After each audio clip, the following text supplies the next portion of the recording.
All right, well, let's get to picks here. The Bills are favored in this one by 6, and I'm going with the Bills. Obviously, I think we kind of tipped our picks with the way we gushed over Josh Allen. I just think this offense is a better offense than the Colts defense, who is good, but they haven't seen this kind of offense all year. And to your point, Greg, Josh Allen and the way this offense has been playing, they're not sneaking up on anybody anymore. They know that they're good, and people still can't stop them, and I think that continues this week, Cynthia.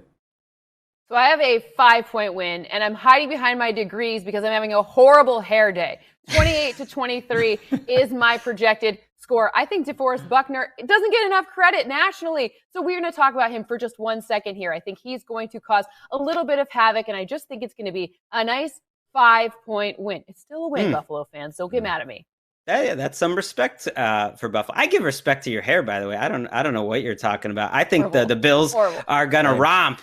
I think the Bills are going to win by 10. I feel bad for the Colts being an 11-5 team that has to play maybe the best team in the entire NFL. What's great about the Bills, they could struggle for a quarter and they can adjust. Brian Dable and Allen are so good at that. So even if they start off slow, I think they're like the Chiefs. They will finish strong. I'm excited about this game. The Seahawks are favored by 3. I have the Rams winning in an upset by 1 point. I can imagine this being a really defensive game. People will be complaining. People say they like defensive football. Not really. A couple hours into this game with like 1 touchdown, people will not be loving it. But I hope Pete Carroll takes the bait and runs the ball a lot. I think he might be afraid to throw it on Jalen Ramsey. I think that plays into the Rams strategy and they get a defensive win no matter who's at quarterback for them. Do you agree, Cynthia? Come on.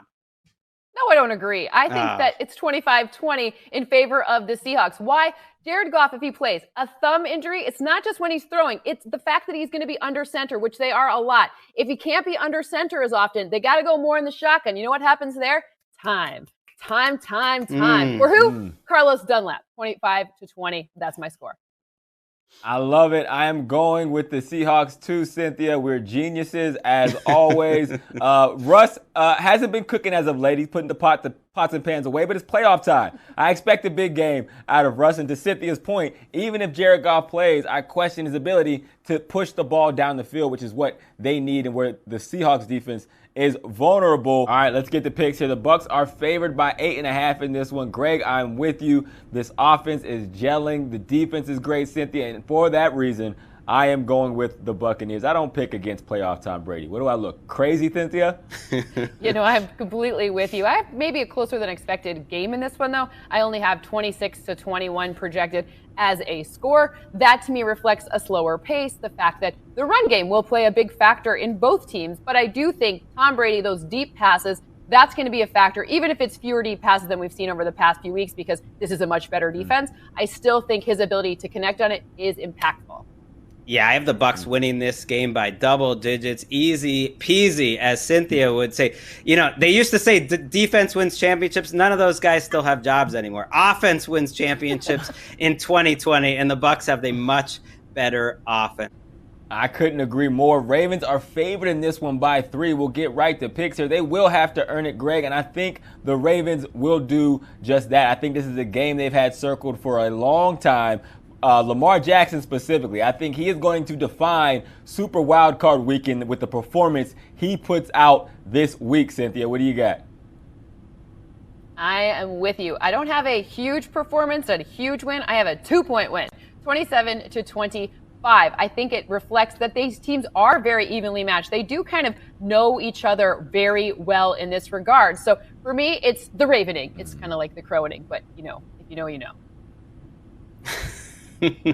Yeah, the Ravens are favored actually by 3. And like Cynthia, I have a 2-point margin, 30-28. So we're trying to thread that needle in this game. I'm with you guys. Lamar Jackson's the best player on the field. And you know who might be the second best?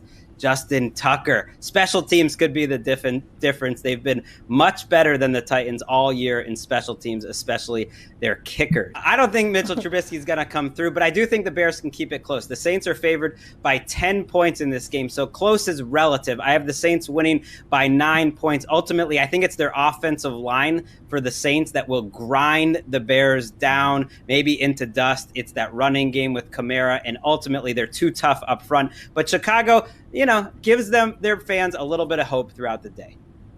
I was just looking to make sure that I saw right. I think Trey Hendrickson is not playing in this matchup, but I still have an 11-point win. He's out. 31. Yep. Detroit. Yes, he's out. That's a factor. That's a big factor, literally. So 31-20 in this one. But again, you have to come back because if Roquan Smith, that's a big deal because of Alvin Kamara. Yeah, I'm going with the Saints. I think they're just too talented of a matchup for the Chicago Bears, and they have all the makings to make a Super Bowl run. The question becomes, can they get over the hump that we've seen them not be able to succumb the last couple of years? You got delivered by Pizza Hut. The Steelers are favored in this one by 6. It's no surprise who I'm picking. I'm going with the Browns. I think they have enough left. Head coach or not. Joe Batonio is my guy. It breaks my heart he's not in there. But even though he's not, I'm still going with the Browns. I think they have a talented team. They just have to get over the big brother mentality that the Steelers have had over them over the last couple of decades. And I think they will, Cynthia. I'm going to order a pizza for this game because that made me really hungry. But I have 26-18, unfortunately for Browns fans, unfortunately for Hawk. But 26-18 because of all the missing pieces. And Greg's totally right. My model really values O-line play. And the O-line missing that piece, especially with their dependence on the run, that's a hard one to overcome. It is. I feel bad making you fly solo, Hawk, but I guess it was meant to be. I have the Steelers winning 27-23. That means you're flying solo. Maybe that means you're going to come in first place because you had some faith in this Browns team. All this talk about the offensive line and missing Batonio. I mean, the Browns still have the better offensive line. I don't think they're coming into this game feeling like they should be huge underdogs. The Steelers haven't blown anyone out in a long, long time. Show us a good game. Finish off the weekend strong, Browns. Give us a great Sunday night. I'm rooting for you with my heart, Hawk, even if it's not with my head.